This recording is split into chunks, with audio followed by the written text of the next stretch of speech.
তখন কিন্তু একবেলাতে আপনি ফলটা খেতে পারবেন। সো ওই সময় আপনি হয়তো একবেলাতে এই যে ফ্রুটসটা দিয়ে হয়তো ইফতার করলেন, তার কিছুক্ষণ পরে 1-2 ঘন্টার পরে হয়তো অন্য যে খাবারগুলো শাকসবজি মাছ ডিম সেগুলো খেলেন আর কি। সেটা আসলে অ্যাকর্ডিংলি। তো আমি আপনাদেরকে হালাল খাবার কখনোই হারাম করতে চাই না, আপনারা অবশ্যই খেতে পারবেন। ব্যাপারটা হচ্ছে যে কারা কোন বিষয়টা খাবেন, মানে যারা ফ্রুটস বেশি খেতে চান তারা একটু ব্যায়াম বেশি করে করতে হবে, সেখানে এটাকে বার্ন করতে হবে। তো বার্ন করতে পারলে আপনি আর্নও করতে পারবেন, আপনি খেতেও পারবেন।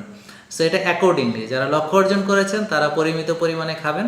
আর যারা শুরু করতে যাচ্ছেন তাদের ক্ষেত্রে বলবো যে আপনারা আসলে যদি খান তাহলে কিন্তু ওজন ওভাবে কমবে না। সো সেটা আপনাকে মেনে নিতে হবে যে ঠিক আছে আমার ওজনটা কমবে, বা আমার যে ফ্যাট বার্নিংয়ের যে স্টেজটা, হ্যাঁ, সেটাও আপনার হয়তো সেভাবে থাকতে পারবেন না। এবং আপনারা জানেন যে আমরা মিষ্টি ফল বেশি খেলে আবার ক্ষুধাও বেড়ে যায় কিন্তু।